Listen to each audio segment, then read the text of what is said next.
Hello friends, welcome to our channel.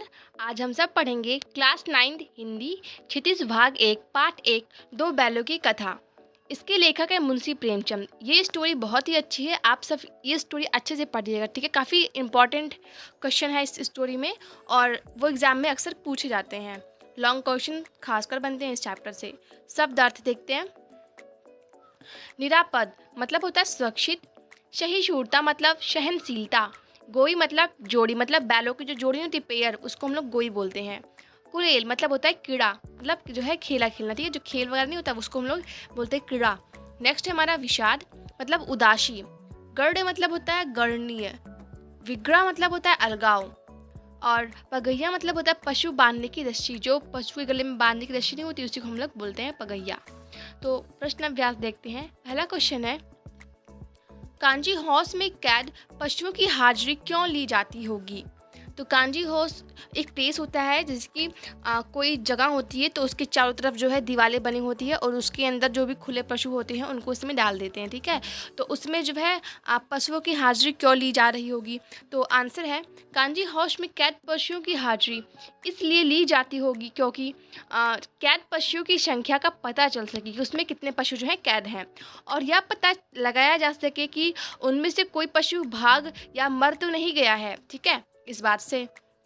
Second question देखते हैं, छोटे बच्ची को बैलों के प्रति प्रेम क्यों उमड़ आया। जो छोटी बच्ची है वो बैलों को देखकर उसके अंदर प्रेम की भावना क्यों विकसित हो गई। आंसर है, लड़की की माँ मर चुकी थी। जो लड़की थी उसकी जो असली माँ थी वो मर चुकी थी और सौतेली माँ उसे बहुत मारती रहती थी, इसलिए बैलों से उस छोटी बच्ची की आत्मीयता हो गई थी। लड़की तथा दोनों बैल भी आप प्यार के भूखे थे और एक दूसरे का कष्ट समझ सकते थे। नेक्स्ट क्वेश्चन है, कहानी में बैलों के माध्यम से कौन कौन सी नीति विषयक मूल्य उभर कर आए हुए हैं। तो इस कहानी में बैलों के माध्यम से कौन कौन से जो नीति विषयक मूल हैं वो आए हुए हैं। तो वो कुछ इस प्रकार हैं। फर्स्ट है, विपत्ति के समय हमेशा मित्र की सहायता करनी चाहिए। हमें कोई भी परिस्थिति भी आ जाए हमें अपने मित्र का साथ नहीं छोड़ना चाहिए, हमें मिलकर उसका सामना करना चाहिए। आज़ादी के लिए हमेशा सजग एवं संघर्षशील रहना चाहिए। हमें अपने आज़ादी के लिए जो है संघर्षशील रहना चाहिए। हमें दूसरों की गुलामी और उसके कैद को सहना नहीं चाहिए। थर्ड क्वेश्चन है, आज़ादी पाने के लिए मनुष्य को बड़े से बड़ा कष्ट उठाने के लिए तैयार रहना चाहिए। नेक्स्ट है, अपने समुदाय के लिए अपने हितों का त्याग करने के लिए तैयार रहना चाहिए। फोर्थ क्वेश्चन देखते हैं, प्रस्तुत कहानी में प्रेमचंद ने गधे की किन स्वभाव गत विशेषताओं के आधार पर उसके प्रति रूढ़ अर्थ मतलब जो मूर्ख का प्रयोग ना कर किसी नए अर्थ की ओर संकेत किया है। क्योंकि जनरली हम सब जानते हैं गधे को हम सब मूर्ख कहते हैं, तो इस कहानी में लेखक ने गधे की सरलता और सहनशीलता की ओर हमारा ध्यान खींचा है। गधे को स्वभाव के कारण मूर्खता का पर्याय समझा जाता है। आमतौर पर हम गधे के लिए मूर्ख शब्द का प्रयोग करते हैं। गधा ही एक ऐसा प्राणी है जो सब अत्याचार चुपचाप सहन कर लेता है। तो कोई व्यक्ति अगर जो है उस सारे अत्याचार जो है चुपचाप सहन कर ले रहा है, कुछ बोल नहीं रहा है, तो इसका मतलब ये नहीं कि वो मूर्ख है, ठीक है। फिफ्थ क्वेश्चन देखते हैं, किन घटनाओं से पता चलता है कि हीरा और मोती में गहरी दोस्ती थी। आंसर देखते हैं, दोनों एक दूसरे को चाट कर और सूंघ कर अपना प्रेम प्रकट करते थे। नेक्स्ट है, नाद में खली भूसा पड़ जाने के बाद दोनों साथ ही नाद में मुंह डालते थे और साथ ही बैठते थे। एक के मुंह हटा लेने पर दूसरा भी हटा लेता था। तो यहाँ पर नाद का मतलब है जैसे कि एक जो है बालू का एक कटोरा टाइप में बड़ा सा होता है, तो उसमें जो है इनको जो है खली भूसा आट डाल दिया जाता था। यहाँ पर दोनों जो है नाद में साथ ही मुंह डालते थे और साथ ही निकालते थे, साथ ही खाना खाते थे। कांजी हाउस की दीवार के टूटने पर जब हीरा ने भागने से मना कर दिया तो अवसर होने के बावजूद भी मोती उसे छोड़कर नहीं भागा। तो कांजी हाउस की जब दीवार टूट गई, जब हीरा भागने लगा, लेकिन मोती ने जो है लेकिन हीरे ने जाने से मना कर दिया। फिर जो मोती था वो भी रुक गया, उसके पास अच्छा खासा अवसर तक वो भी भाग सकता था, लेकिन वो हीरा के लिए रुक गया। नेक्स्ट क्वेश्चन देखते हैं, लेकिन औरत जाति पर सींग चलाना मना है, यह भूल जाते हो। हीरा के इस कथन के माध्यम से स्त्री के प्रति प्रेमचंद के दृष्टिकोण को स्पष्ट कीजिए। तो आंसर देखते हैं, हीरा के इस कथन से यह ज्ञात होता है कि उस समय समाज में स्त्रियों की स्थिति अच्छी नहीं थी। मतलब जो है उस समय जो अभी भी हमारा जो समाज है वो पुरुष प्रधान है। यहाँ पर स्त्रियों को इतनी मतलब सही छूट तो नहीं दी जाती है।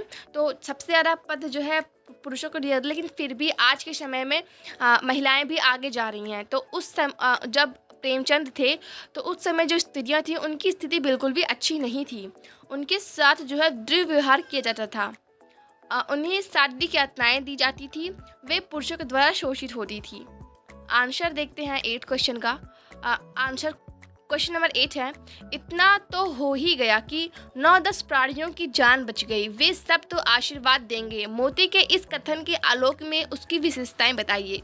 तो इसका आंसर है, जो हमारा मोती है वो आशावादी है, क्योंकि उसे अभी भी यह विश्वास है कि वह इस कैद से मुक्त हो सकता है। सेकंड है, वह स्वार्थी नहीं है। स्वयं भागने के बजाय उसने अन्य सभी जानवरों को सबसे पहले भागने का मौका दिया। 9th क्वेश्चन देखते हैं, आंसर स्पष्ट कीजिए। उसका फर्स्ट पार्ट है, अवश्य ही उनमें कोई ऐसी गुप्त शक्ति थी जिससे जीवों में श्रेष्ठता का दावा करने वाला मनुष्य वंचित है। तो आंसर देखते हैं, हीरा और मोती बिना कोई वचन कहे एक दूसरे के मन की बात समझ जाते थे।